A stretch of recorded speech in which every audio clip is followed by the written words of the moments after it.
کیوں نہیں ہو رہا؟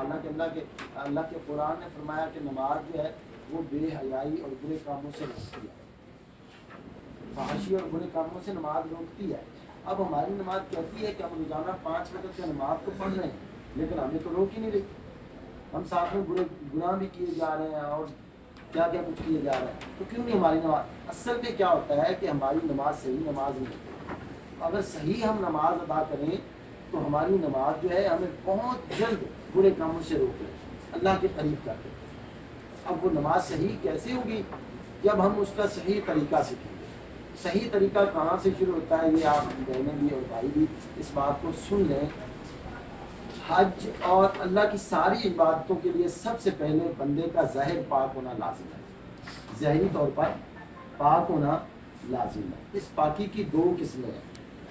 کون سی 2 قسمیں ہیں؟ اس کو بولتے ہیں طہارت۔ پاکی کو عربی میں کیا بولتے ہیں؟ طہارت۔ طہارت کی 2 قسمیں ہیں، طہارت اصغر اور طہارت اکبر، یا طہارت صغریٰ اور طہارت کبریٰ۔ ٹھیک ہے، اب اس کی 2 قسمیں کون کون سی؟ پہلا ہے غسل۔ کیا چیز ہے؟ غسل۔ یہ طہارت کبریٰ ہے، یعنی جب بندہ ناپاک ہو جائے اس وقت غسل کرنا اس پہ فرض ہے۔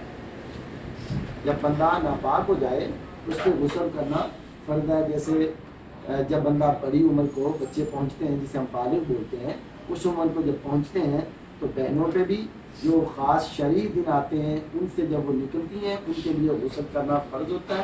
ایسے ہی بھائیوں پہ، یعنی ان کا جو شرعی معاملات ہوتے ہیں اس سے جب وہ فارغ ہوتے ہیں تو ان کے لیے غسل کرنا فرض ہوتا ہے۔ اب اگر اس غسل کو صحیح طریقے سے نہ کیا جائے تو بندہ پاک نہیں ہوتا، ناپاک رہتا ہے۔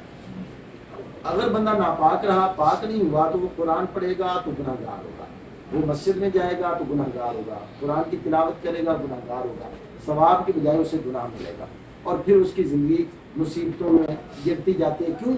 کہ اس نے اللہ کے قرآن کو بغیر پاکی کے پڑھا، نماز کو بغیر پاکی کے پڑھا۔ اگر اسے معلوم ہے کہ میں ناپاک ہوں، اس صورت میں اگر وہ قرآن یا نماز پڑھ رہا ہے تو وہ کفر کر رہا ہے، اگر اسے معلوم ہو۔ اگر معلوم نہیں، مطلب بعض لوگ جاہل ہوتے ہیں، ان کو بیچاروں کو پتہ ہی نہیں کہ غسل ہے چیز کیا ہے، اب ان کے لیے انہوں نے بھی گناہ کبیرہ کیا۔ اب جب ان کو پتہ چلے تو وہ لازماً فوری طور پر اپنی پہلی عبادت کا بھی جو ہے وہ اس کو دہرائیں اور جو ہے توبہ کریں اللہ کی بارگاہ میں اور نئے سرے سے کام شروع کریں۔ اب غسل کیا ہے؟ غسل کے 3 فرض ہیں۔ کتنے فرض ہیں؟ غسل کے 3 فرض ہیں، یہ یاد کرنے۔ دیکھیں لوگ آتے ہیں، حج بھی کرتے ہیں، سب کچھ کرتے ہیں، لیکن اسی طرح ناپاک ہی رہتے ہیں اور حج بھی ان کو فائدہ نہیں دیتا۔ غسل کے 3 فرض ہیں، ان میں سے ایک بھی اگر رہ جائے تو غسل نہیں ہوتا۔ وہ 3 فرض کون کون سے؟ سنیں۔ پہلا فرض ہے غسل کا، یہ ابھی میں فرض بتانے لگا، بعد میں طریقہ بتاؤں گا غسل کا، جو سننا طریقہ۔ غسل کے 3 فرض، پہلا فرض غسل کا یہ ہے کہ کلی کرنا، منہ میں پانی ڈالنا، اسے کہتے ہیں کلی، یہ کرنا فرض ہے۔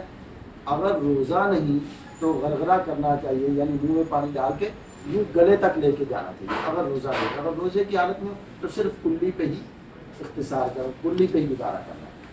کلی 3 مرتبہ کرنا سنت ہے، یعنی منہ میں اچھی طرح، یہ پہلا فرض ہوتا ہے۔ دوسرا فرض ہے ناک میں پانی ڈالنا۔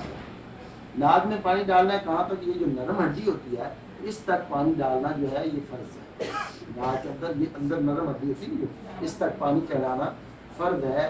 اگر روزہ نہیں تو اور اوپر لے جائیے، اگر روزہ ہے تو بس اسی طرح ناک کو اندر سے تر کیجیے، اچھی طرح پانی لگائیے۔